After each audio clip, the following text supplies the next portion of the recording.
For a brief moment, every stream, every thread, and every Discord server was talking about the exact same game, Dark and Darker.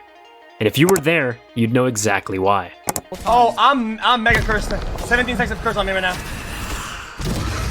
That Why is the only not on Lakari?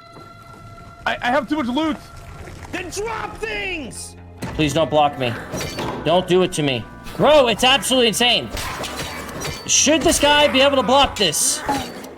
There's no way!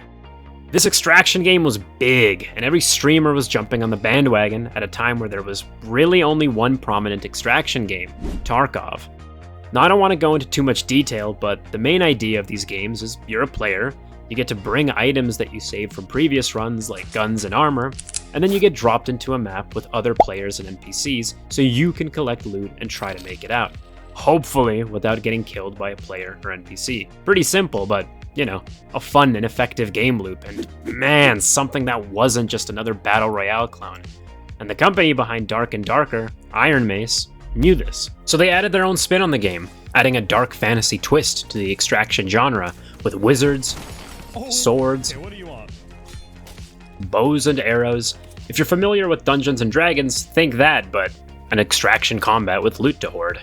It was a great idea. This mix of two genres was interesting for a time where shooters felt stale and overwhelming in the gaming scene.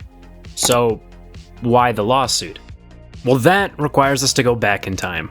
The year's 2020 at the Nexon office in South Korea, and around 20 employees are hard at work on a brand new project titled P3. Internally, P3 was experimenting with a first-person medieval fantasy dungeon crawling game with player versus enemy elements, which, yeah, feels a little familiar. The similarities between these two projects would eventually become the center of one of gaming industry's most controversial lawsuits. But before Dark and Darker even existed, something was already going wrong inside Nexon. Nexon alleged that one of the main project leaders, later referred to publicly as Leader A and then Joo-Hyun Choi, had begun encouraging other developers to leave Nexon and join a new independent studio. Why this happened depends entirely on who you ask. Nexon saw it as the beginning of a coordinated effort to split part of the P3 team away from the company. Supporters of Ironmace, meanwhile, viewed it simply as experienced developers leaving corporate development to build their own game independently.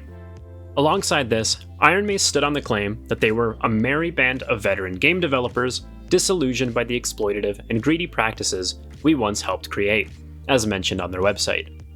There certainly seems to be a rough relations between the two, that much we can all agree on. But was this sudden? Did the employees just dislike working there and decide to up and quit? Well, no. You see, Nexon actually claims that confidential P3 development information had been transferred. This is a fancy way of saying stolen. To an external server outside the company's internal system. This was done whilst working from home during COVID. According to Nexon, this included thousands of files related to Project P3, and the person responsible? None other than Leader A, or Joo-Hyun Choi. Now, the official reason behind this transfer happening is not really confirmed, but again, is disputed on both sides. Project P3 leader Joo-Hyun Choi did transfer thousands of P3 related files, including source code, builds, and internal development materials, onto a private external server outside of Nexon systems. Nexon alleged that Choi and other future Ironmace members encouraged developers working on P3 to leave Nexon and join a new independent studio. From Nexon's perspective, confidential development knowledge connected to P3 had effectively left the company alongside former employees. Ironmace, however, disputes this. The studio argued that the external server was primarily used during the COVID work-from-home era, as a more efficient solution to development since Nexon's internal systems were inefficient for working from home. Ironmace also claimed that while Nexon later objected to the server's usage, it had not initially been treated as outright forbidden, rejecting the idea that the files were transferred as part of a deliberate attempt to steal the game. But regardless, the situation did lead to Choi being fired from Nexon in July of 2021 as a result of these leaks. So where does that take us? Well, after these events, two companies now exist. Ironmace, consisting of Choi and the other employees who left Nexon and the P3 project to join with Choi, and Nexon, who just had half their team leave the project, as well as Terrence Park, who was the director of game development at Nexon and head of the sub-team for P3, and who is now the CEO and one of the founders and leaders at Ironmace. Well, unsurprisingly, this was very problematic for Nexon, so they decided to start hiring more people 2 months later on September 2021. With this, however, came a rebranding of the P3 project to P7. This was later revealed to have evolved out of P3 and went for a more classic, firearms-focused survival game. Now, it took me a little bit of time to find what this new P7 project might be, and I do believe I was able to find it on an announcement made by Nexon, with the game now being titled Naqwan Last Paradise. It's a zombie extraction shooter which has different zombies and some, classy housing and different combat mechanics, and the trailer did come out in October of 2024.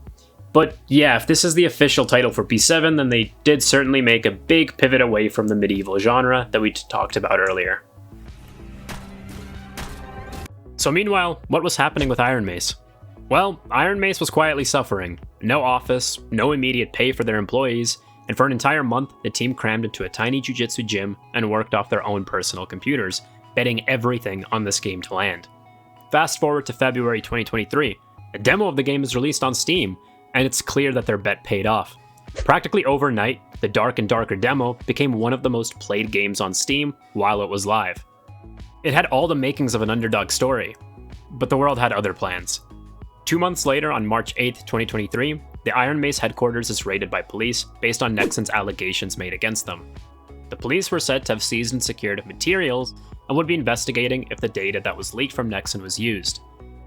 Ironmace employee Grayson was then quick to respond casually on Discord to try to notify fans about what had happened. They highlighted that there was nothing to worry about and that no delay is expected for development.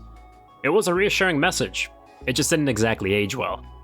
2 weeks after, on March 25th, a cease and desist and a DMCA claim were made by the publisher Nexon against Ironmace. Dark and Darker was practically pulled from Steam overnight, and the lawsuit was on.